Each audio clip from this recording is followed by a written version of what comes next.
New York City, a place where millions of stories unfold every day, some full of hope, others steeped in heartbreak. But on a cold, gray morning in June 2025, one story floated silently to the surface of the East River. A small, lifeless body, wrapped in a blanket, barely 2 feet long, was pulled from the water beneath the Whitestone Bridge.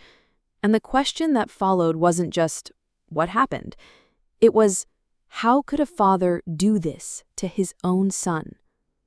Montrell Williams was just 2 years old, a bright-eyed, curious toddler who loved toy cars, apple juice, and cuddling up in his mother's arms after a long day. His smile could light up a room, and for his mother, he was everything.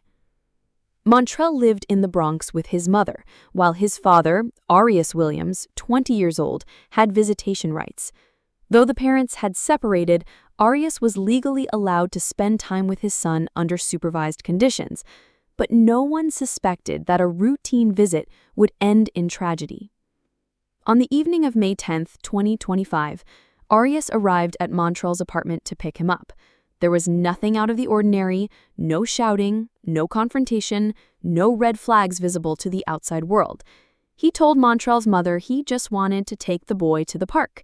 She agreed, thinking she'd see her son again in a few hours. But Montrell never came home. At first, it seemed like maybe there had been a delay. Maybe Arius had taken Montrell to see a relative. Maybe they lost track of time. But as night fell, the mother's anxiety turned to panic. She called Arius, no answer. She texted, no reply. She began calling every number she could think of. Still, nothing. By midnight, she dialed 911. But what happened next is what enraged an entire community. Despite her clear and desperate warnings that Arius had a history of unstable behavior, that he'd threatened her in the past with a knife, and that she feared for her child's life, police did not issue an Amber Alert. They classified it as a custodial dispute. To the NYPD, this wasn't a kidnapping. It was just a disagreement between parents, and unless the father made a direct threat to the child's safety or had a record of child abuse, they claimed there was no legal basis for escalating the situation. But the mother knew better. She had lived in fear of Arius for months, and now her worst nightmare was coming true. In the following days, there was no trace of Montrell. No word from Arius, no witnesses, no surveillance footage. The child's face began appearing on community flyers. Volunteers passed out missing child posters along 3rd Avenue and near Bruckner Boulevard. The mother organized candlelight vigils. The community began pleading with city officials to take action. Still, silence. Nearly a full month passed, until June 11th when a passerby walking along the East River caught a foul odor near the shoreline under the Whitestone Bridge. He looked down and saw something floating, something wrapped in fabric. Police were called.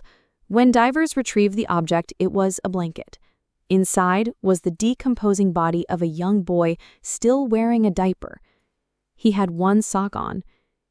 Later, that night, DNA tests confirmed what everyone feared. It was Montrell. The city reacted with grief, shock, and fury. Vigils turned into protests. What started as a missing child case had become a murder investigation. Just 12 hours after the discovery, police tracked down and arrested Arius Williams in Brooklyn. He was living at a friend's apartment, quiet and withdrawn. He didn't resist. He didn't speak. He didn't ask about Montrell. He simply lowered his head and followed officers out in handcuffs. The world would soon learn what really happened the night Montrell disappeared. I already threw him in the river. Stop looking, he's gone.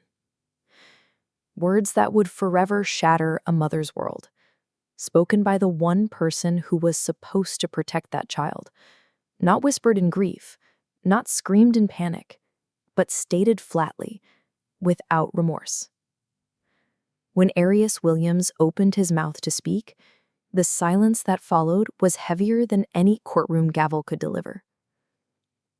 Just hours after Montrell's body was found, Arius Williams was in police custody, sitting in a gray-walled interview room at the Bronx precinct. He didn't ask why he was there. He didn't ask for a lawyer. What he did say, in a low, toneless voice, stunned even the most seasoned detectives. "I already threw him in the river." When asked why, Arius reportedly answered, "He wouldn't stop crying. And his mother, she was trying to take him away from me. I didn't want him with her anymore, so I took him with me, forever." Police reviewed surveillance footage from the night of May 10th. At 11:42 p.m., a grainy, city-operated traffic camera on Bruckner Boulevard captured a lone figure walking across the overpass, carrying something in his arms. At 11:46 p.m., the figure stopped mid-bridge. He stood still for 22 seconds. Then he leaned over the guardrail and dropped the bundle. No cars passed. No one witnessed it in real time. But the footage didn't lie. When they zoomed in frame by frame, investigators could make out the edges of a blanket, the same blue and white striped pattern later recovered from the river. As word spread about the confession and the footage, Arius's defense attorney filed an immediate motion, a psychiatric evaluation for diminished capacity. According to his family, Arius had long suffered from bipolar disorder and had previously been hospitalized at 17 for violent outbursts. His high school records included multiple suspensions for aggression, paranoia, and delusions. One former teacher recalled him writing disturbing poems about the river taking away pain. His mother, Montrell's grandmother, gave a tearful interview outside the courthouse. "He's not a monster. He's sick. He's been crying for help for years, and no one listened. Now we're all paying the price." But to the public, that explanation rang hollow, and to Montrell's grieving mother, it was unforgivable. If he was sick, then why was he allowed unsupervised visitation? Why wasn't anyone monitoring him? Why didn't the police listen to me? By now, public fury was no longer just aimed at Arius. It turned toward the very institutions meant to protect children. On the night of May 10th, Montrell's mother called 911 3 times. She told dispatchers that Arius was unstable, had previously held a knife to her throat, and had threatened to harm their son. She begged them to intervene. She asked for an Amber Alert. But officers told her there wasn't sufficient evidence of immediate danger. Legally, they couldn't override Arius's parental rights without proof of violence that very night. So they waited. And while they waited, Arius walked with Montrell in his arms toward the river. In the days following the revelation of Montrell's death, protests broke out across the Bronx and beyond. Hundreds gathered outside the NYPD 43rd Precinct, chanting, "Justice for Montrell. Amber Alert now. No more delays. No more dead kids." Civil rights attorneys joined grieving families demanding reform. Several prominent child advocacy groups began pressing for Montrell's Law, a proposal that would expand Amber Alert criteria to include prior domestic abuse or mental health red flags, not just abduction. As one activist put it, "We treat a stolen car with more urgency than a missing child. This isn't negligence, this is systemic failure." The tragedy made national headlines. News anchors wept on air. Talk shows debated who failed Montrell more, his father or the system that enabled him. Mental health professionals, legal scholars, and police union reps all took turns offering commentary. And through it all, the mother remained silent. Her only words came through a written statement. "My son was kind. He was full of joy. He was 2 years old. He didn't deserve this. If you have children, hug them. And if you see something wrong, speak louder. because I screamed and no one listened. There are moments that define a society, not just by what we allow, but by what we ignore. And in the courtroom of public conscience, this case isn't only about a man who murdered his child. It's about the warnings we saw and the silence that allowed tragedy to unfold.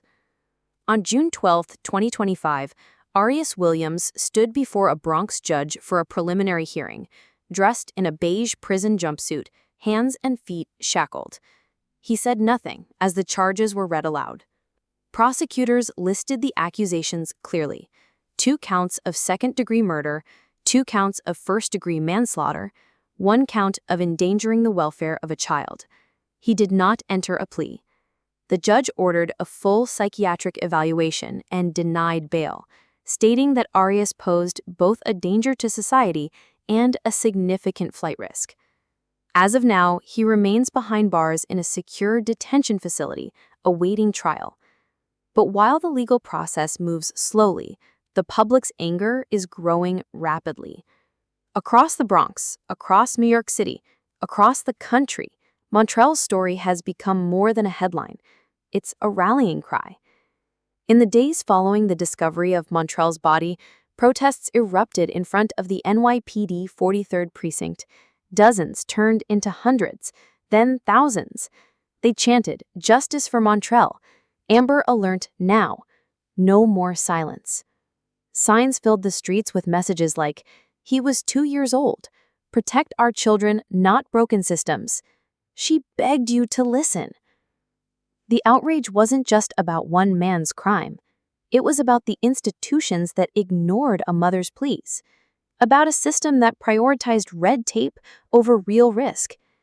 Montrell's mother had called 911 3 times on the night of May 10th. She told dispatchers about Arius's past, about the knife, the threats, the mental instability. She asked for an Amber Alert. She begged for intervention. And yet no action was taken. The case was classified as a custodial dispute. Now people are asking, how many more children need to die before someone listens?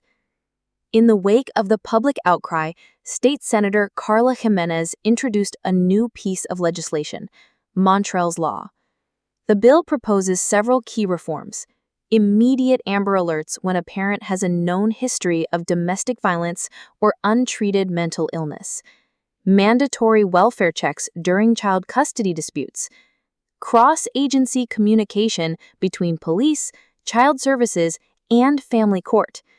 We can't keep calling tragedies like this unpredictable, Senator Jimenez said in a press conference. When a child is in danger, prior violence is the red flag. We must act faster. We must listen. By mid-June 2025, the bill had already gained bipartisan support in the New York State legislature.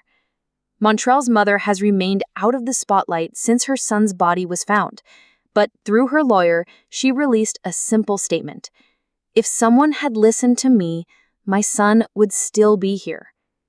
I don't want revenge. I want change." A memorial by the water. Near the spot where Montrell's body was found under the Whitestone Bridge, a memorial has begun to take shape. Stuffed animals line the fence. Handwritten notes read, "You mattered." One poster shows a photo of Montrell smiling. Beneath the words, "He had a name. He had a future." Local artists have come together to create a statue, a small bronze boy holding a paper boat gazing toward the river. At its base, a plaque reads, "In memory of Montrell, lost to the water, not to time." Every year on May 10th, the community plans to return to this spot, to light candles, to remember, and to remind one another of the cost of silence. This story isn't over. It's still unfolding in courtrooms and in the hearts of everyone who hears it. But what's already clear is that Montrell's voice, though silenced too soon, is now echoing louder than ever. He didn't get to grow up. He didn't get a second chance. But maybe because of him, others will. If this story moved you, don't stay silent. Speak up for children who can't. support reforms that save lives. And remember, the next cry for help might be the last chance we have to stop another tragedy. Like this video, share it, and subscribe for more true crime stories that demand justice. This isn't just storytelling.